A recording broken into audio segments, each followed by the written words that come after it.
Okay, तो हम बात करते हैं मेटाफाइजियल बोन लीजन की। इसके अंदर ये सिंपल बोन सिस्ट है और ये एन्यूरिज्मल बोन सिस्ट है। तो पहली बात तो ये कि ये दोनों की दोनों ही मेटाफाइजियल लीजन होती है। सिंपल बोन सिस्ट है, उसके अंदर में फॉलन लीफ सीन देखने को मिलती है। ये छोटा सा है जो ये इस तरीके से, it looks like a fallen leaf. Okay, लेकिन वही बात करें हम एन्यूरिज्मल बोन सिस्ट की, तो it is the closest mimic of GCT. तो ये जीसीटी से लग रहा है ना, लेकिन ये कहाँ पे देखने को मिलेगा? मोस्ट कॉमनली ह्यूमरस के अंदर। इसके अलावा और क्या अंतर होता है जीसीटी और एबीसी के अंदर, एन्यूरिज्मल बोन सिस्ट के अंदर? जो जीसीटी होता है वो एपिफाइजियल होता है और एबीसी जो होता है वो मेटाफाइजियल होता है। सिंपल बोन सिस्ट, इसका ट्रीटमेंट क्या है? Simple curettage. अब देखो इस तरीके का एक्सरे आपको देखने को मिलता है, ठीक है। So it is denser in periphery और बन रहा है, तो मायोसाइटिस ओसिफिकेंस है ये, ठीक है। और अगर आप क्वेश्चन के अंदर आपको मिलेगी history of a child with a Sapra condylar fracture, क्योंकि मायोसाइटिस ओसिफिकेंस क्या होता है?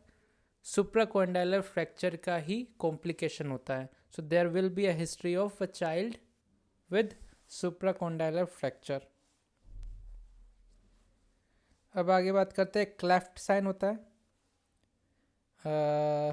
परोस्टियल ओस्टियोसार्कोमा है ये देखो इस तरीके से एक्सोस्टोसिस निकला हुआ है। ये खासियत होती है ओस्टियोकोन्ड्रोमा की। It is not a true bone tumour. Investigation of choice MRI होती है, और अगर इसकी साइज़ 1.5 सेंटीमीटर से ज़्यादा है तो उस कंडीशन में सर्जरी करते हैं। ये किसका डायग्राम है? ये है फाइब्रस डिस्प्लेजिया का, पॉलीओस्टोटिक फाइब्रस डिस्प्लेजिया। तो ये देखने को मिलती है मैक्यून एल्ब्राइट सिंड्रोम के अंदर। मैक्यून एल्ब्राइट सिंड्रोम की एक खासियत होती है कि इसके अंदर क्या देखने को मिलती है? प्रिकॉशियस प्यूबर्टी देखने को मिलती है। इसके अलावा पॉलीओस्टोटिक फाइब्रस डिस्प्लेजिया और कहाँ देखने को मिलता है? मैज ब्रांड सिंड्रोम के अंदर भी देखने को मिलता है। ये इस तरीके का एक स्पेसिफिकली पता चल जा रहा है दूर से देखने पर। तो ये है हमारा osteoma, most commonly seen in the skull. तो ये स्कल तो है ही, मोस्ट कॉमनली स्कल के अंदर ये देखने को मिलता है।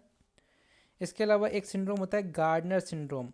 तो गार्डनर सिंड्रोम के साथ ये एसोसिएटेड होता है ओस्टियोमा। और क्या चीज़ एसोसिएटेड होती है? ये जो गार्डनर है ही, सो फैपैक हिफेप्सलोट। इसके अलावा डेंटल मेलफॉर्मेशंस भी इस सिंड्रोम के अंदर आता है। इसके अलावा CHRPE congenital hypertrophy of retinal pigment epithelial. तो ये सब के सब गार्डनर सिंड्रोम के कंपोनेंट होते हैं। अब मान लो इस तरीके की फ़ोटो आ जाए, दो जगह पे आपको ट्यूमर दिख रहा है। एक तो यहाँ पे, तो इसे कहेंगे हम क्लीवियल कॉन्ड्रोमा। मोस्ट कॉमन साइट क्या होती है इसकी? अदर कॉमन साइट होती है सैक्रम। फिसेल फेरस सेल्स देखने को मिलती है। सोबर्बल अपीयरेंस होती है इसकी, और ट्रीटमेंट होता है इसका proton beam therapy. Proton beam therapy के अंदर एक चीज़ होती है जिसे हम कहते हैं ब्रैग्स पीक।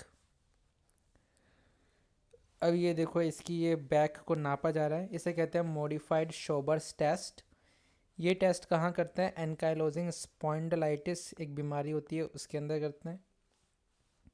ये जो टेस्ट है ये है एडम्स फोरवा टेस्ट फॉर स्कोलियोसिस। अगर ये नॉर्मल है तो इसका मतलब इसे पोस्चुरल स्कोलियोसिस थी, लेकिन अगर इस तरीके से एबनॉर्मल है तो इसका मतलब क्या होता है? स्ट्रक्चरल स्कोलियोसिस, ठीक है। ये क्या है? मॉडिफाइड एलन्स टेस्ट है। क्यों करते हैं इसको? Use to test patency of palmar arch before doing an EBG। इस तरीके से ये करते हैं। थोरेसिक आउटलेट सिंड्रोम, तो इसके लिए कौन कौन से टेस्ट होते हैं? तो इसके लिए एक निमोनिक है रो, RAW। आर से याद रखना है रूज टेस्ट, ए से हो गया एडसन टेस्ट, और W से हो गया राइट टेस्ट। तो रूज टेस्ट में याद रखो ईस्ट। ईस्ट का मतलब एलिवेटेड आर्म स्ट्रेस टेस्ट, ठीक है। एडसन टेस्ट और राइट टेस्ट, इनमें क्या करते हैं हम? रेडियल पल्स को चेक करते हैं। तो मोस्ट कॉमन कोज क्या होता है थोरेसिक आउटलेट सिंड्रोम का? It is cervical rib, most commonly obstructed होती है नर्व C8 और T1 रूट, उसके बाद में वेन, सबक्लेवियन वेन, और उसके बाद में सबक्लेवियन आर्टरी। ये क्या है? ये स्ट्रेट लेग रेज टेस्ट है, और ये क्या आता है डिस्क प्रोलैप्स की कंडीशन में। Patient begins to have paresthesia, जब ये इतना रेज कर लेता है अपनी लेग्स को तो उस कंडीशन में पैरेस्थीसिया होने लगता है। इन्वेस्टिगेशन ऑफ चॉइस क्या होती है यहाँ पे? MRI होती है। ये क्या है, कौन सा टेस्ट है ये है ओबेर्स टेस्ट। ये करते हैं इलियोटिबियल बैंड के लिए। ये देखो, ये नॉर्मल है, ये पॉजिटिव है, तो जैसे इस तरीके से फ्लेक्स किया तो ये वाली लेग जो है वो ऑटोमेटिकली फ्लेक्स हो गई, तो उसे कहते हैं हम थॉमस टेस्ट, जो कि TB के पेशेंट्स में किया जाता है। ये कंपनसेटरी फ्लेक्शन क्यों होता है? Due to iliopsoas flexion contracture. Carpal tunnel syndrome, इसके अंदर इस तरीके से एक फैलन साइन देखने को मिलता है, ये इस तरीके से। इसके अलावा ये है tapping on nerve which is called Tinel sign. Most specific sign की बात करें कार्पल टनल सिंड्रोम के लिए तो ये होता है डरकन टेस्ट। ये कौन सा टेस्ट है? This is Cozen's test, this is done for tennis elbow, and tennis elbow को हम लेटरल एपिकोंडलाइटिस भी कहते हैं। एक होता है गोल्फर्स एल्बो, वो होता है ड्यू टू मीडियल एपिकोंडलाइटिस। तो इसे हम याद रख सकते हैं कि गुड मॉर्निंग LT, मतलब हम सुबह सुबह क्या है लेक्चर थिएटर में जाते हैं। तो G गोल्फर, M से मीडियल, L से लेटरल, T से टेनिस। अब देखो एक सुप्राकोंडाइलर फ्रैक्चर है ये। तो सुप्राकोंडाइलर फ्रैक्चर के अंदर हमको ये देखने को मिलता है गन स्टॉक डिफॉर्मिटी। और ये किस टाइप की डिफॉर्मिटी होती है? क्यूबाइटस वायरस या वल्गस? तो ये रटने वाला है थोड़ा बहुत कि ये होता है वायरस। और वल्गस में क्या है, ये जो हाथ होता है ना ये चिपक जाता है, जबकि वायरस के अंदर ये हाथ थोड़ा इससे दूर होता है। तो ये डिफरेंस होता है क्यूबाइटस वायरस और वल्गस में। सुप्राकोंडाइलर ह्यूमरस फ्रैक्चर की हम और बात करें तो एक गार्टलैंड क्लासिफिकेशन होता है। मोस्ट कॉमन टाइप कौन सा होता है? एक्सटेंशन टाइप और डोर्सल डिस्प्लेसमेंट। कॉम्प्लिकेशंस क्या क्या होती है सुप्राकोंडाइलर फ्रैक्चर की? तो मेल यूनियन होता है, इसके अलावा कंपार्टमेंट सिंड्रोम होता है। नर्व इंजरी की बात करें तो मोस्ट कॉमनली जो नर्व इंजरी होती है वो होती है AIN, एंटीरियर इंटरोशियस नर्व, उसके बाद में मीडियल नर्व, उसके बाद रेडियल नर्व, उसके बाद अल्नर नर्व। तो एक निमोनिक भी है आमरू। अब ये क्या है? इस तरीके की फ़ोटो दिख जाए तो समझ लेना ये क्या है, वॉकमैन इस्केमिक कॉन्ट्रैक्चर है। इसके लिए क्या करते हैं हम? टर्न बकल स्प्लिंट का यूज़ करते हैं। इस तरीके का ये टर्न बकल स्प्लिंट होता है। सर्जरी होती है इसके अंदर मैक्स पेज सर्जरी, जो कि एक तरह की टेंडन सर्जरी होती है। अब देखो ये लेटरल कॉन्डाइलर ह्यूमरस फ्रैक्चर है, और lateral condylar humerus fracture can lead to non union. This non union can lead to cubitus valgus. वही हमने बात करी सुप्राकोंडाइलर फ्रैक्चर के अंदर क्या होता था? क्यूबाइटस क्या था? वायरस था ना, क्योंकि उसके अंदर गन स्टॉक डिफॉर्मिटी होती है। वहीं अगर लेटरल कॉन्डाइलर ह्यूमरस फ्रैक्चर है तो उस कंडीशन में क्यूबाइटस वेल्गस देखने को मिलता है। इसके अलावा टार्डी अल्नर पैल्सी भी देखने को मिलती है। मेल यूनियन कहाँ कहाँ देखने को मिलता है? उसके लिए एक निमोनिक है हमारे पास मिससेलेनियस MISC, 4 वर्ड ले लो शुरुआत के। M से तो मेल यूनियन हो ही गया। I से हो गया हमारा इंटरट्रोकेंट्रिक फीमर फ्रैक्चर। S से हो गया सुप्राकोंडाइलर फ्रैक्चर। C से हो गया कोलिस फ्रैक्चर एंड क्लेविकल। वही हम बात करें नॉन यूनियन की, नॉन यूनियन के अंदर हमको याद रखना है फ्लूट्स। F से हो गया फीमर नेक का फ्रैक्चर। L से हो गया lateral condylar humerus fracture. U से हो गया अल्ना। T से हो गया टेलस फ्रैक्चर, और S से हो गया स्कैफोइड फ्रैक्चर। ठीक है, इसके बाद में ग्रीन स्टिक फ्रैक्चर की बात करते हैं हम। तो ग्रीन स्टिक फ्रैक्चर बच्चों में होता है। पहली बात, इसके अंदर रेडियस और अल्ना दोनों का ही इन्वॉल्वमेंट होता है, देखा। वही हम बात करें नाइट स्टिक फ्रैक्चर की, तो ये लाठी से मारने से होता है, और ये सिर्फ और सिर्फ अल्ना के अंदर देखने को मिलती है। ये टोरस फ्रैक्चर है या बकल फ्रैक्चर है। उसके बाद में ये स्कैफोइड फ्रैक्चर है। स्कैफोइड फ्रैक्चर के अंदर हमने बात की नॉन यूनियन होता है and it is due to avascular necrosis. ये क्या है, जो स्कैफोइड फ्रैक्चर होता है उस कंडीशन में हम ग्लास होल्डिंग कास्ट का यूज़ करते हैं। ग्लास होल्डिंग कास्ट की पोजीशन क्या होती है, डोर्सिफ्लेक्शन एंड रेडियल डेविएशन, तो इसके लिए निमोनिक है DR। आगे हम बात करते हैं पटेलर फ्रैक्चर की। पटेलर फ्रैक्चर की, तो पटेलर फ्रैक्चर पहली बात तो ये इसको पता करते हैं हम स्काईलाइन व्यू से। स्काईलाइन व्यू में ये हमें पटेलर फ्रैक्चर देखने को मिलता है और इसके लिए कास्ट यूज़ करते हैं हम, सिलेंड्रिकल कास्ट यूज़ करते हैं और इसके ट्रीटमेंट में हम टेंशन बैंड वायरिंग करते हैं। ये इस तरीके का आप इमेज देख सकते हो। तो टेंशन बैंड वायरिंग और कहाँ देखने को मिलती है, एक तो पटेलर फ्रैक्चर हुआ, इसके अलावा ये ओलेक रेनॉन फ्रैक्चर में भी देखने को मिलती है। अब ये देखो, ये बम्पर फ्रैक्चर है, आप कार से टकरा गए तो बम्पर फ्रैक्चर हो गया।